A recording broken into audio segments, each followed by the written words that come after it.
तो जो पोटेंशियोमीटर નો આપણે ઉપયોગની વાત કરી ચર્ચા કરી લઈએ તો પોટેન્શિયોમીટરની મદદથી સતત બદલી શકાય અને સાથે સાથે માપી શકાય એવું જો પીડી મેળવવું હોય તો તેના માટે આ સાધનનો ઉપયોગ થાય બરાબર તો એના માટે આપણે આ સાધનનો ઉપયોગ કરીશું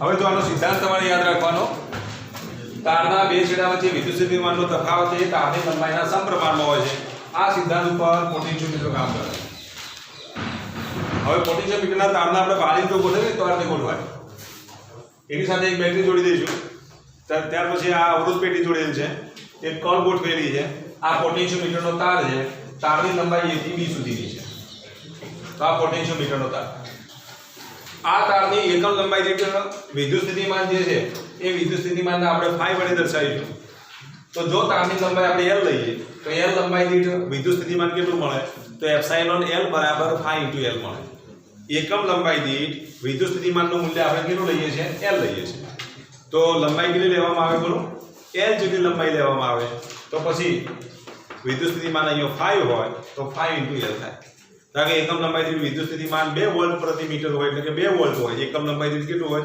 1 મીટરની લંબાઈમાં વિદ્યુત સ્થિતિમાનનો તફાવત 2 વોલ્ટ હોય તો પછી 5 મીટર લંબાઈમાં કેટલો થાય 10 વોલ્ટ થાય ચલો ખ્યાલ આવી ગયો phi નો એકમ જો લખીએ તો વોલ્ટ પ્રતિ મીટર phi બરાબર શું લખીશું કરતા બનાવીએ તો એપ્સિલોન L ભાગ્યા L અથવા તો એને આપણે V/L લખીશું તો phi ને શું કહેવાય વિદ્યુત સ્થિતિમાન પ્રચલન કહેવાય શું કહેવાય વિદ્યુત સ્થિતિમાન પ્રચલન કહે છે વિદ્યુત ક્ષેત્રને સમતુલ્ય ભૌતિક રાશિ જો કહીએ તો વિદ્યુત સ્થિતિમાન પ્રચલન જ છે તમને ખબર છે કે વિદ્યુત ક્ષેત્રનો એકમ વોલ્ટ પ્રતિ મીટર છે વિદ્યુત સ્થિતિમાન પ્રચલનનો એકમ પણ કયો છે તો વોલ્ટ પ્રતિ મીટર છે હવે પોટેન્શિયોમીટરના સાધનની જો મદદથી તમે બે બેટરીના EMF ની તમે સરખામણી કરી શકો તથા બેટરીનો તમે આંતરિક જો અવરોધ શોધવો હોય તો એ આંતરિક અવરોધ શોધવા માટે પણ શાનો ઉપયોગ થાય પોટેન્શિયોમીટરના સાધનનો ઉપયોગ થાય છે ચલો ખ્યાલ આવી ગયો હવે જો અહીંયા ધ્યાન આપો અહીંયા તમારે બે બેટરીની સરખામણી કરવી છે બે બેટરીના EMF ની આપણે સરખામણી કરીએ તો પોટેન્શિયોમીટરની મદદથી બે બેટરીના EMF ની સરખામણી કરો આવો પ્રશ્ન પૂછાય પોટેન્શિયોમીટરની મદદથી બે બેટરીના EMF ની સરખામણી કરો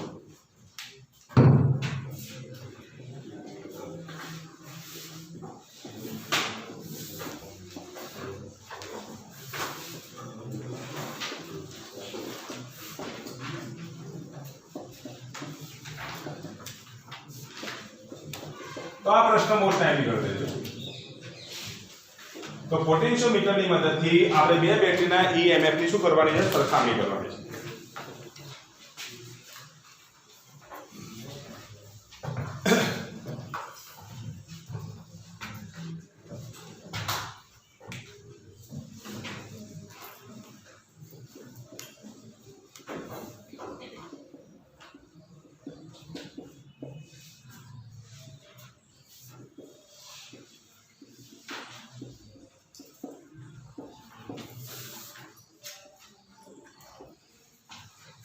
જો ધારો કે બે બેટરીના EMF અનુક્રમે કયા છે તો એપ્સિલોન 1 અને એપ્સિલોન 2 છે કયા છે એપ્સિલોન 1 અને એપ્સિલોન 2 હવે આપણે આ બે EMF ની સરખામણી કરવા માટે તમારે શું કરવું પડે આકૃતિમાં દર્શાવ્યા મુજબ બિંદુ A આગળ જો બેટરીનો ધન છે ને એપ્સિલોન તો બિંદુ A આગળ તમારે બે બેટરી જોડવી પડે તો આકૃતિમાં દર્શાવ્યા મુજબ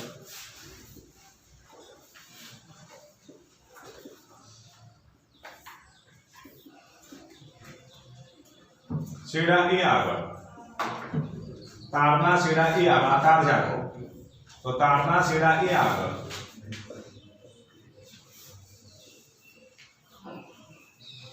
બંને બેટરીઓ જોડવામાં આવે છે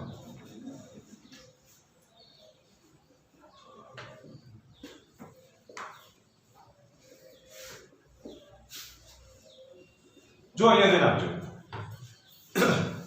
અહીંયા આપણે બેટરી જોડીએ જેનું EMF કેટલું છે તો એપ્સિલોન 1 છે જો અહીંયા ધ્યાન આપજો આ એક બેટરી બીજી બેટરી આપણે જોડી દઈએ અહીંયા જેનું EMF છે એપ્સિલોન 2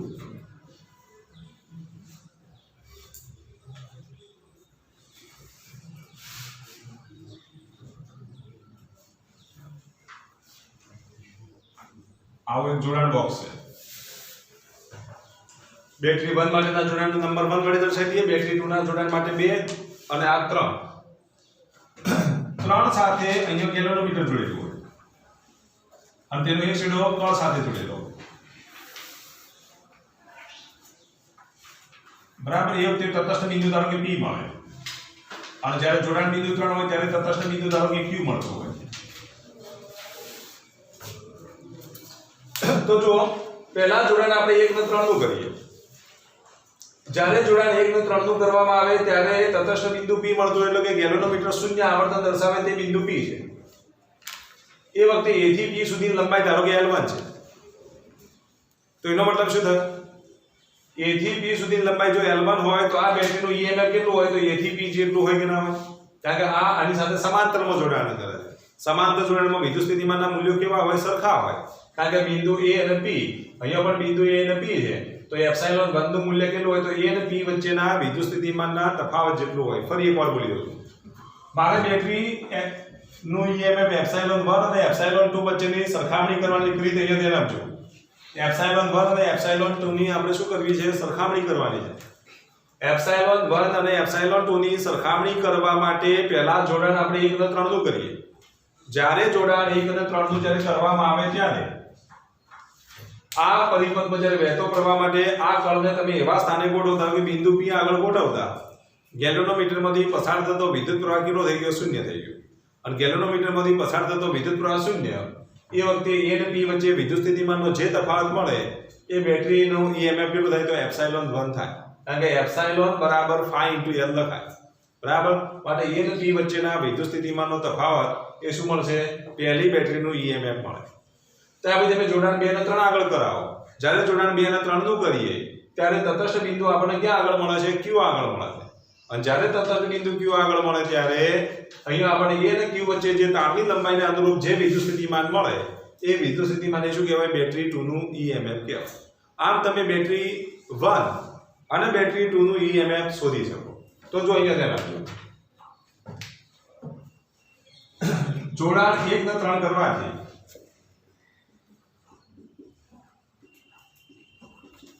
જોડાણ 1 અને 3 માટે ગેલોનોમીટર શૂન્ય આવર્તન દર્શાવે ત્યારે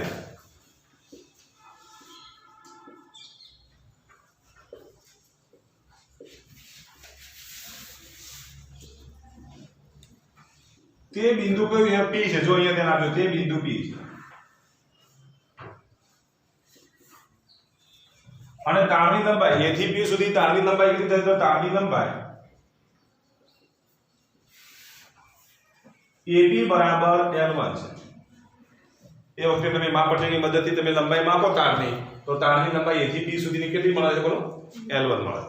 અને તારની લંબાઈ જો A થી P ની L1 હોય તો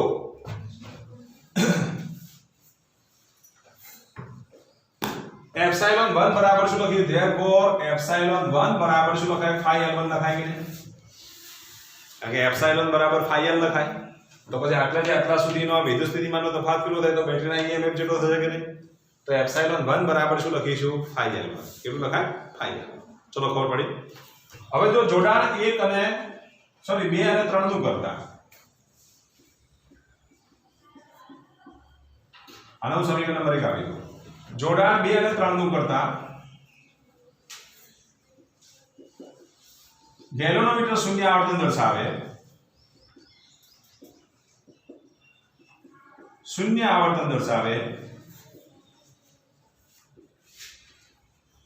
તે બિંદુ Q છે. અને જો તે બિંદુ Q હોય તો તારની લંબાઈ AQ બરાબર શું લખીશું? L2. તો A થી Q સુધીની જો લંબાઈ માપીએ તો એ લંબાઈ કેટલી મળે છે? L2 મળે છે. A થી P સુધીની લંબાઈ કેટલી હતી? L1 હતી.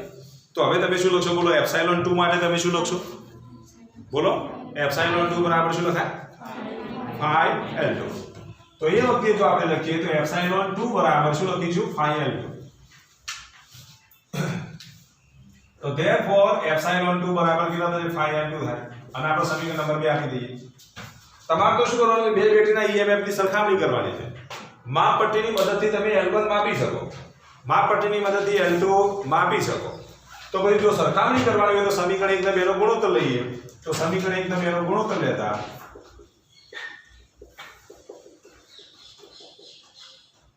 तो समीकरण 1 ને 2 નો ગુણોત્તર લઈએ તો એપ્સિલોન 1 upon એપ્સિલોન 2 બરાબર phi L1 upon phi L2 phi ઉડી જશે તો therefore એપ્સિલોન 1 ભાગ્યા એપ્સિલોન 2 બરાબર L1 upon L2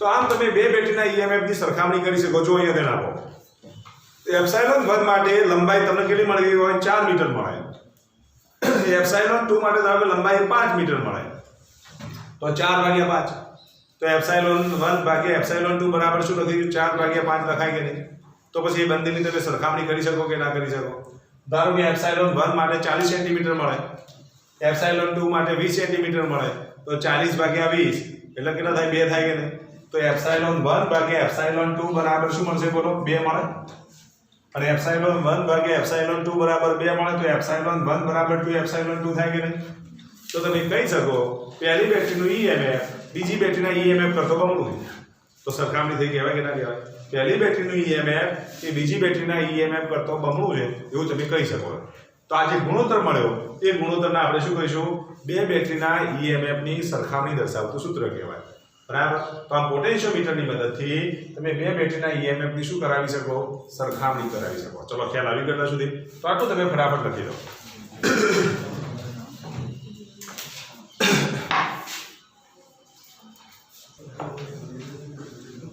હવે જો પોટેન્શિયોમીટરની મદદથી બેટરીના આંતરિક અવરોધનું મૂલ્ય શોધી શકાય જો અહીંયા ધ્યાન આપજો પોટેન્શિયોમીટરની મદદથી બેટરીના આંતરિક અવરોધનું મૂલ્ય શોધો આ થિયરી પણ મોસ્ટ આવી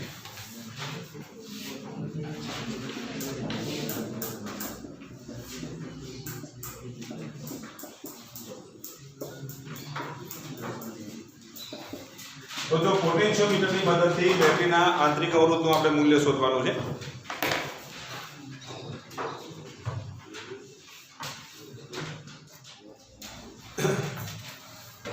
તો જો આપણે આકૃતિમાં થોડો ફેરફાર કરીશું ધારો કે આ કોઈ બેટરી છે એ બેટરીનું ઈએમએફ કેટલું એપ્સિલોન તેનો આંતરિક અવરોધ કેટલો છે તો R છે स्मॉल r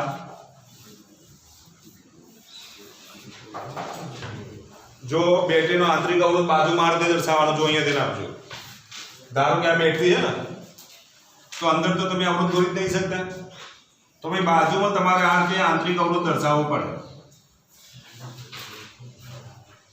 તો આ બેટરીનું ઈએમએફ એપ્સિલોન તેનો આંતરિક અવરોધ કેટલો છે r છે तथा परिपथना विद्युतप्रवाहને કંટ્રોલ કરવા માટે અહીંયા બાહ્ય અવરોધ આપણે કેટલો લઈએ કેપિટલ R લઈએ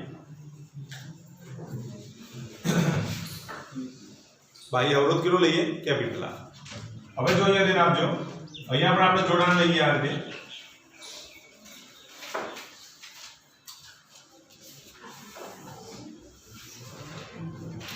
અથવા તો એક કામ કરો જોડાણની જગ્યાએ એક સ્વિચ જ મૂકી દઈએ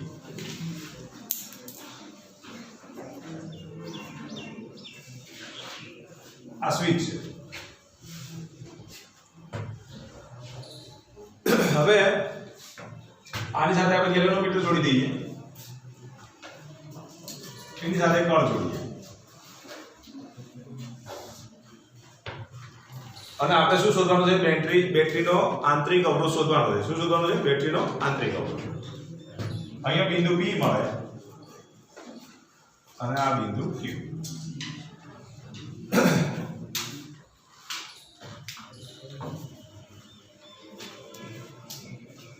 अब अंदर वातो ना જોઈએ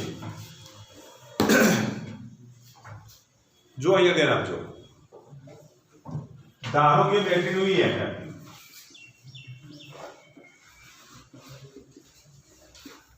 એપ્સિલોન છે તથા આંતરિક અવરોધ સ્મોલ r છે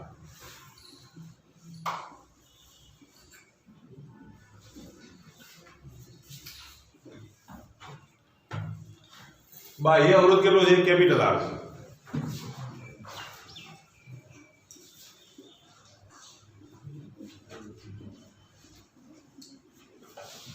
અહીં આપણે બાહ્ય અવરોધ કેટલો લીધો કેપિટલ R છે આંતરિક અવરોધ કેટલો સ્મોલ r હવે જો સ્વિચ કે કેવી હોય ઓફ હોય જો ઓફ હોય તો એનો મતલબ એ કે અહીંથી પ્રવાહ વહી શકે નહીં. એટલે કે સ્વિચ કે કેવી ખુલ્લી હોય, બીજા શબ્દમાં કહીએ તો કે કળ કે ખુલ્લી હોય.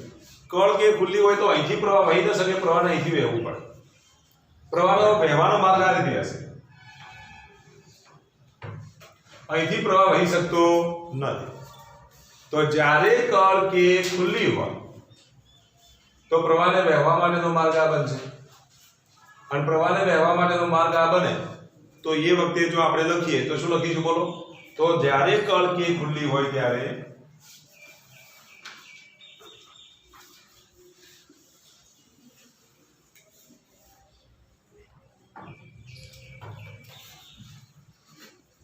તટસ્થ બિંદુ આપણે કયો મળે છે બોલો?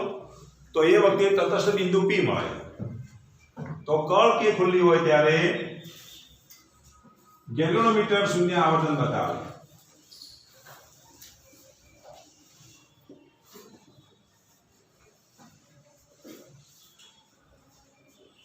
તે બિંદુ P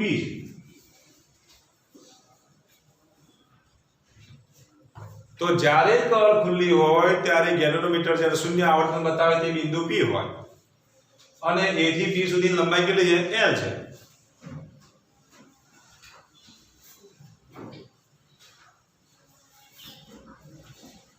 AP બરાબર આપણે લખી દઈએ L1. તો પછી તમે વિચારો A અને P વચ્ચે વિદ્યુત સ્થિતિમાનનો તફાવત કેટલો મળે બોલો? બેટરીના EMF જેટલો મળે કે ના મળે? કારણ કે અહીંથી તો પ્રવાહ વહેતો જ નથી, પ્રવાહ તો અહીંથી જ વહે છે. તો એ વખતે અહીંયા જો શૂન્ય આવર્તન બતાવે એનો મતલબ એ થયો કે પરિપથમાં પ્રવાહ વહેતો જ નથી, તો EMF નું મૂલ્ય કેટલું હશે? આ બે છેડા વચ્ચે વિદ્યુત સ્થિતિમાનનો તફાવત અને બેટરીના EMF જેટલું હોય કે ના હોય? જો અહીંયા ધ્યાન આપજો. ધારો કે આ એક બેટરી છે જો, અને સામે હું એક બીજી બેટરી એવી જોઈન્ટ કરી દઉં. આનું મૂલ્ય અને આનું મૂલ્ય સરખું હોય તો શું થાય બોલો? અહીંથી પ્રવાહ બહાર નીકળે, અહીંથી પ્રવાહ બહાર નીકળે, એકબીજાને શું કરે? વિરોધ કરે કે નહીં? તો એક તે પરિપથમાં વહેતો પ્રવાહ કેટલો થઈ જાય? શૂન્ય. તો જો અહીંથી પ્રવાહ બહાર નીકળતો હોય અને અહીંથી પ્રવાહ બહાર આવતો હોય તો બંનેના મૂલ્યો કેવા હોય? સરખા હોય. અને જો બંનેના મૂલ્યો સરખા હોય તો એનો મતલબ એ થાય કે પરિપથમાં વહેતો પ્રવાહ કેટલો થાય? શૂન્ય થાય. આ બેટરી વડે આવતો પ્રવાહ અને આ બેટરી વડે આવતો પ્રવાહના મૂલ્યો કેવા હોય? સરખા હોય. તો જ અહીંયા પરિપથમાં વહેતો પ્રવાહ કેટલો હોય? શૂન્ય. તો પછી A અને P વચ્ચે વિદ્યુત સ્થિતિમાનનો તફાવત કેટલો થાય? તો બેટરીના EMF જેટલો થાય. ક્યારે? તો જ્યારે ગેલ્વેનોમીટર શૂન્ય આવર્તન દર્શાવે, કળ કે કેવી હોય? તો ઓફ હોય. જ્યારે કળ કે ઓફ હોય એટલે કે ખુલ્લી કળ હોય ત્યારે જો અહીંથી પ્રવાહ વહેવાને બદલે જો ગેલ્વેનોમીટર શૂન્ય આવર્તન દર્શાવે ત્યારે A અને P વચ્ચે વિદ્યુત સ્થિતિમાનનો તફાવત કેટલો થાય? તો બેટરીના EMF જેટલો થાય. તો પછી એ વખતે આપણે જો લખીએ તો આવું લખી શકાય. બેટરીનું EMF કેટલું? તો એપ્સાઇલોન બરાબર શું લખીશું? phi L1. અને હું સમીકરણ નંબર 1 આપી દઉં. તો એ વખતે એપ્સાઇલોન ની કિંમત કેટલી થશે? phi L1. આગળની થિયરીમાં આપણે ભણી ચૂક્યા. એપ્સાઇલોન 1 બરાબર શું લખતા હતા? phi L1. અહીંયા બેટરીનું EMF કેટલું છે? એપ્સાઇલોન છે. માટે અહીંયા એપ્સાઇલોન બરાબર શું લખીશું? phi L1. આ બેટરીનો નામ આપણે એપ્સાઇલોન s આપી દઈએ અત્યારે. હવે જો અહીંયા ધ્યાન આપજો. હવે કળ કે શું હોય? બંધ હોય.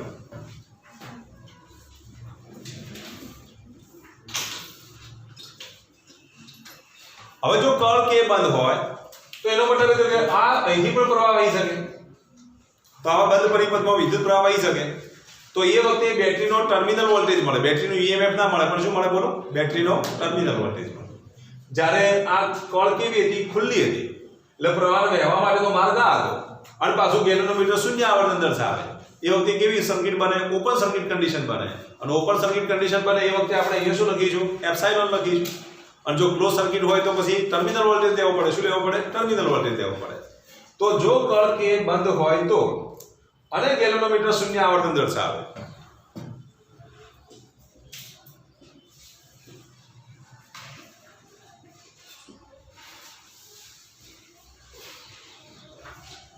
તે બિંદુ ધારો કે Q છે અને AQ બરાબર કેટલા? તો L1 L2 છે. તો અહીંયા તમે શું લખશો બોલો? એપ્સાઇલોન લખશો કે V લખશો? હવે તમે એપ્સાઇલોન બરાબર phi L2 લખશો કે V બરાબર phi L2 લખાય? જ્યારે કળ કે બંધ હોય તો, કારણ કળ કે બંધ હોય તો અહીંથી વિદ્યુત પ્રવાહ આમ તો વહે કે ના વહે? એનો મતલબ એ થયો એ વખતે આ બે છેડા વચ્ચેનો વિદ્યુત સ્થિતિમાનનો તફાવત કેટલો થાય બોલો? ટર્મિનલ વોલ્ટેજ થાય કે ના થાય? તો એ વખતે આપણને શું મળશે? ટર્મિનલ વોલ્ટેજ મળે. તો એ વખતે આપણે જો લખીએ તો V બરાબર શું લખીશું? phi L2. V બરાબર શું લખાય? phi L2. અહીંયા જો આપણે લખીએ તો V બરાબર phi L2 થાય. ચલો ખબર પડી એટલા સુધી. હવે અહીંયા ધ્યાન આપો. આ એપ્સિલોન બરાબર phi L1 મળ્યા, V બરાબર phi L2 મળ્યા. આને આપણે સમીકરણ નંબર 2 આપી દઈએ. તો અગાઉ આપણે ભણ્યા એ રીતે આ બેનો ગુણોત્તર લઈએ તો phi નો લોપ થઈ જાય કે ના થાય? તો અહીંયા આપણે જો phi નો લોપ કરવો હોય તો એપ્સિલોન ભાગ્યા V એટલે કે સમીકરણ 1 અને સમીકરણ 2 નો ગુણોત્તર લેવાનો. તો ગુણોત્તર લઈએ તો એપ્સિલોન ભાગ્યા V બરાબર શું લખ્યું? phi L1 ભાગ્યા phi L2. તો એપ્સિલોન ભાગ્યા V બરાબર L1 upon L2. તો એપ્સિલોન ભાગ્યા V બરાબર L1 upon L2 થાય. પણ એપ્સિલોન અને V વચ્ચેનો સંબંધ તમને ખબર છે? એપ્સિલોન બરાબર તો શું લખાય બોલો? એપ્સિલોન અને V વચ્ચેનો સંબંધ ખબર છે તમને? તો જો આપણે બેટરીના અવરોધ વિશે આંતરિક અવરોધવાળી થિયરી જ્યારે ભણાવી વખતે વાત કરી હતી તમને, કારણ કે V બરાબર તો શું લખાય? એપ્સિલોન માઇનસ IR લખાય. પછી V ની જગ્યાએ તમે શું લખી શકો? IR લખી શકો. V ની જગ્યાએ શું લખાય? IR. એપ્સિલોન માઇનસ IR બરાબર. તો પછી એપ્સિલોન માઇનસ IR થાય તો આના આપણે આ બાદ લઈ જઈએ તો શું લખીશું બોલો? IR વત્તા IR બરાબર એપ્સિલોન. તો એપ્સિલોન બરાબર I કોમન કાઢો તો R વત્તા સ્મોલ r થાય કે ના?